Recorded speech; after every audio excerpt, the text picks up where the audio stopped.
টাকার অভাবে আবাস যোজনা থেকে নাম বাদ। চাকরির তকমা দিয়ে বঞ্চিত খেটে খাওয়া মানুষ টাকা দিতে না পারার কারণেই কি আবাস যোজনা থেকে কেটে দেওয়া হচ্ছে প্রকৃত গরিবদের নাম?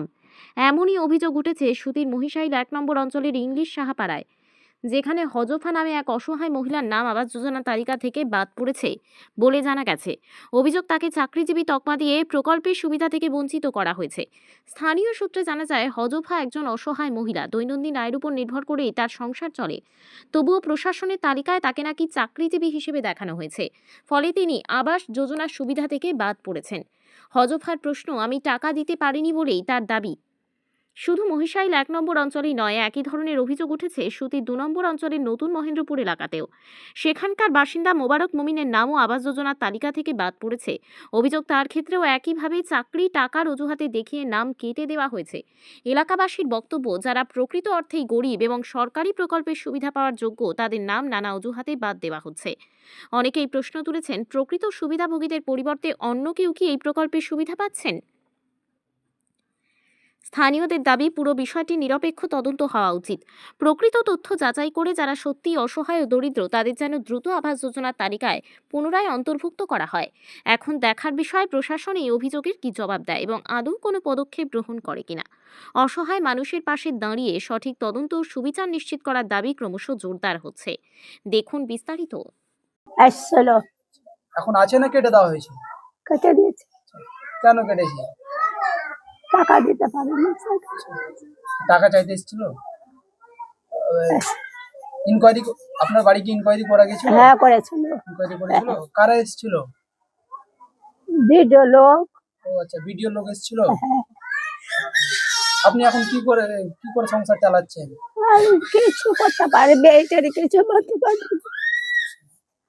প্রথমে আপনার বাড়ি এসেছিল না, তারপর করে দেওয়া হয়েছে। এখন আপনি কি চাইছেন?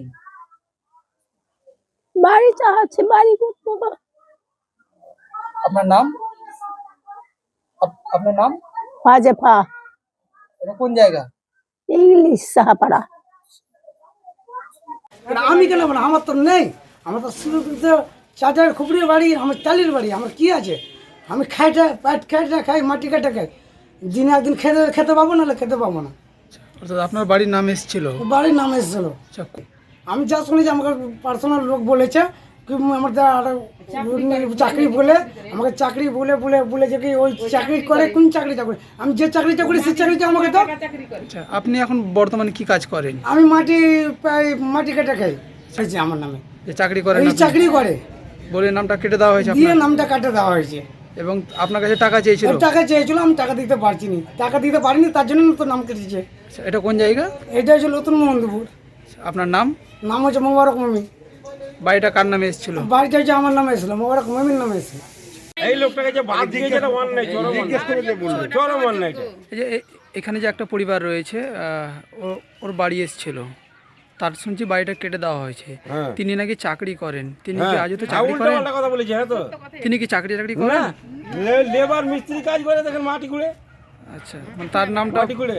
তিনি তাহলে কি বাড়িটা পাওয়ার যোগ্য? কি হ্যাঁ, বাড়ি পাওয়ার যোগ্য, এটা বাড়ি পাওয়ার যোগ্য। আমরাই তো পস্তাই যে ছেলেটাকে কি জন্য কাটলে। আচ্ছা, আমরা মানে যেটুকুটা শুনলাম যে তিনি নাকি চাকরি করেন, ইনকোয়ারিতে এসেছিলেন। ওকে যে যে কয়েছে ওকে ধরে নিয়ে আসছে, তো চাকরি করে, তো কোন চাকরি দেয় ওকে? চাকরি দেয় ওকে? চাকরি দিতে বলে নাকি? কোথায় চাকরি দিয়ে চলে? চাকরি দিয়ে দেয় নাকি? মাটি খোঁড়া চাকরি দিয়ে দেখি লোকটাকে। এটা কোন গ্রাম? এটা নতুন মহেন্দ্রপুর। ছেলেটার নাম কি? ছেলেটার নাম? ছেলেটার নাম মোবারক। আপনার বাড়িটা কোথায়? আপনার? আমার বাড়ি দেখেন পাশের দোকানটা। আচ্ছা, আপনার নাম? আমার নাম হচ্ছে মানসুর আলী। তিনি কি বাড়ি পাওয়ার যোগ্য? হ্যাঁ, যোগ্য। তাহলে তার নামটা কেটে দেওয়া হয়েছে এখানে?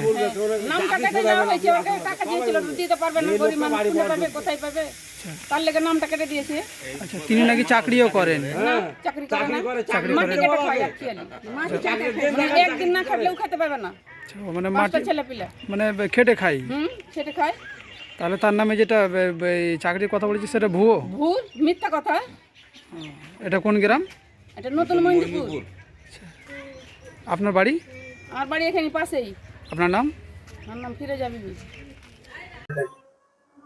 মূলত বিষয়টা হচ্ছে আবাস যোজনায় সুপার চেকিংয়ের নামে বিডিও অফিসের স্টাফরা বেশ কিছু প্রকৃত উপভোক্তাদের নাম তালিকা থেকে কেটে দেওয়া হয়েছে এবং মহেশাইল 1 গ্রাম পঞ্চায়েতের 54 নম্বর বুথের ইংলিশে হজফা নামে এক মহিলার নাম এসেছিল।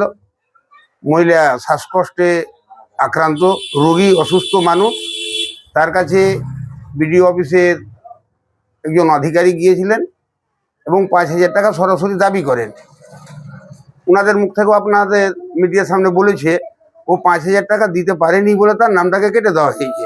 পাশাপাশি ছুটি 2 ব্লকেরই জগদাই 2 গ্রাম পঞ্চায়েতের নতুন মহেন্দ্রপুরে মোবারক মমিন নামে এক অসহায় মানুষ, গ্রামের লোকও বলছে সেটা, আর এবং আপনারাও দেখলেন, তারও নাম কেটে দেওয়া হয়েছে, টাকা দাবি করা হয়েছে। এবং বিডিও অফিস থেকে যারা সুপার চেকিংয়ের নামে ইনকোয়ারিতে এসেছিলেন তারা যে রিপোর্টটা করেছে সেই রিপোর্টে নাকি বলা হয়েছে সে চাকরি করে। তো আমি মনে করি সিপিএম পার্টির পক্ষ থেকে যে অবাঞ্ছিতভাবে প্রকৃত বেনিফিশিয়ারির নাম যারা কেটে দিয়েছে, সে বিডিও অফিসের স্টাফরা হোক বা অন্য কেউ, তাদের শাস্তিমূলক ব্যবস্থা দিতে হবে, শাস্তির আওতায় আনতে হবে। পাশাপাশি প্রকৃত যে বেনিফিশিয়ারির নাম কেটে দিয়েছে তাদেরকে ঘরের ব্যবস্থা করে দিতে হবে। যারা টাকা চেয়েছে এবং যে আধিকারিকরা ভুল রিপোর্ট দিয়েছে তাদের নামে আইন মোতাবেক ব্যবস্থা নেওয়ার জন্য আমি ছুটি 2 ব্লকের মাননীয় বিডিও সাহেবের কাছে আহ্বান করব। পাশাপাশি আপনাদের মাধ্যমে জানাতে চাই, অফিস মহল এবং কিছু একটা অসাধু একটা চক্র রয়েছে, তাদের মাধ্যমে অসহায় মানুষ যারা বাড়ি পাওয়ার যোগ্য তাদের নামকে কেটে দেওয়া হচ্ছে, অথচ যারা বাড়ি পাওয়ার যোগ্য নয় তাদের নাম রাখা হচ্ছে। এই বিষয়ে আমরা সিপিএম পার্টি ঔরঙ্গাবাদ এরিয়া কমিটির পক্ষ থেকে দাবি করছি।